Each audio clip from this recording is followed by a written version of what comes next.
చాలామంది వెనుదిరిగేది అనుకున్నది సాధించలేక కాదు, సాధించే సమయంలో వచ్చిన సమస్యల్ని, బాధల్ని తట్టుకోలేక.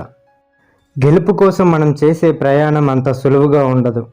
నిరాశ వచ్చినా పర్లేదు, ఎందుకంటే అదే నీకు రేపు విజయంతో నియామకాన్ని ఇప్పిస్తుంది. నీ పని వాయిదా వేస్తూ పోతే నీ విజయం కూడా వాయిదా అవుతుంది. రాజులా మారాలంటే రాజులా ఆలోచించాలి. నిదానంగా మొదలెట్టినంత మాత్రాన నిదానంగా ముగిస్తావని లేదు. నిదానమైనా పర్లేదు, ఇప్పుడే పని మొదలుపెట్టు. నీలోని తెగింపు ఉన్నంతకాలం నీ కథకు ముగింపు ఉండదు. ఇతరులతో పోల్చుకుంటే నీ జీవితం నీకు ఎప్పుడూ అన్యాయంగానే అనిపిస్తుంది. గెలుపు కోసం ఎగిసిపడే కసి నీలో కూడా ఉంది.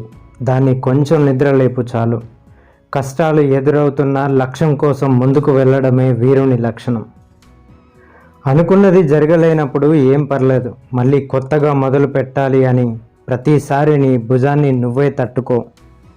గెలిస్తే ఆనందించడం సహజం, కానీ ఓడిపోయినప్పుడు నీ తప్పును గ్రహిస్తే అదే హీరోయిజం. నొప్పి వస్తున్నా పని ఆపొద్దు, ప్రతిఫలం అలాగైతేనే వస్తుంది. నువ్వు ఒక్క చెడ్డ అలవాటు మార్చుకున్నా సరే నీ జీవితంలోనికి వెలుగు రావడం మొదలవుతుంది. ఏదో ఒక సాకు పెట్టుకొని నిన్ను నువ్వు లక్ష్యం వైపు నెట్టుకుంటూనే ఉండు, విజయం తప్పకుండా వస్తుంది. నువ్వు గెలవలేవు అని అన్న వారందరికీ సమాధానం చెప్పే రోజు దగ్గరలోనే ఉంది, గుర్తుపెట్టుకో. ఇప్పటికే చాలా సమయం వృధా చేసినా నువ్వు అనుకున్నది సాధించడం కోసం మళ్ళీ మొదలు పెట్టడానికి ఇంకా సమయం ఉంది. నీ లక్ష్యాన్ని చేరనివ్వకుండా ఏది నిన్ను ఆపుతుందో ముందు కనిపెట్టి దాన్ని అంతం చేయి. నీ లక్ష్యం నుండి నిన్ను దూరం చేసే ప్రతి దాన్ని పక్కన పెట్టేయి. నిన్ను బాధ పెట్టేవి అంత మొండిగా ఉంటే వాటిని ఎదిరించే నువ్వు ఇంకెంత మొండిగా ఉండాలి మరి. నీ జీవితంలో నువ్వు మోసే బరువులు తగ్గిపోవాలని కోరుకోవద్దు, వాటిని ఎదుర్కోవడానికి ఇంకా బలంగా అవ్వాలని కోరుకో. అనుకున్న గమ్యం చేరాలంటే దారి ఎంత ముఖ్యమో, జీవితంలో అనుకున్నది సాధించాలంటే అవకాశం అనే దారి కూడా అంతే ముఖ్యం. రాత రాసి ఉండాలి, గీత గీసి ఉండాలి అని అనుకుంటూ కూర్చుంటే కుదరదు. కష్టపడి సాధించాల్సిందే, అది ఆస్తి అయినా సరే, నీ లక్ష్యమైనా సరే. ఎవరి జీవితమైనా ఒంటరిగానే సాగుతుంది.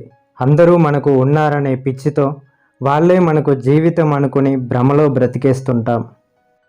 ధనం ఉంటే లేదు గుణం, గుణం ఉంటే లేదు ధనం. ఆప్తుడెవ్వడు, ఆత్మీయుడెవ్వడు, నింద వేయని బంధువెవ్వడు. కష్టం వచ్చినా నష్టం వచ్చినా నీ వెంట రాడు ఎవ్వడు. నీకు నువ్వే పోరాడి తేల్చుకోవాలి. జీవితంలో ప్రతి దశ కంటే కొత్తగా ఉండాలి, లేకపోతే నువ్వు గతంలో ఉన్నట్లే. ఓటమి ఎరగని వ్యక్తి కన్నా విలువలతో జీవించే వ్యక్తి గొప్పవాడు. కన్నీళ్లు వస్తే తుడిచేందుకు, సంతోషాన్ని పంచేందుకు, ఎవరూ లేని ఇన్నెందుకు అని ఎప్పుడూ చింతించకు. కన్నీళ్లు కార్చే కన్నుల కన్నా వాటిని దాచేందుకు నవ్వే పెదవులకే బాధ ఎక్కువ. సమయంతో పరిగెత్తేవాడు సమర్థుడు, సమయానుకూలంగా పోరాడేవాడే విజేత. మనం ఒంటరిగా నడిచే ప్రతి బాట ఒక జ్ఞాపకమే. కాలాన్ని కొలవడానికి గడియారం చాలు, కానీ కాలాన్ని గెలవడానికి అలలా పడి లేచే పట్టుదల కావాలి. అడుగును ఆపే అవరోధాలే నీ గెలుపుకి తొలి సోపానాలు కావాలి. కలతను పెంచే కన్నీరైనా నీ స్పర్శతో చిరునవ్వుగా మారాలి. అలజడి రేపే ఆలోచనలై నీ ఆఖరి గమ్యాన్ని నిర్దేశించాలి. Thank you for watching. తర్వాత వీడియోల కోసం ఇక్కడ క్లిక్ చేయండి.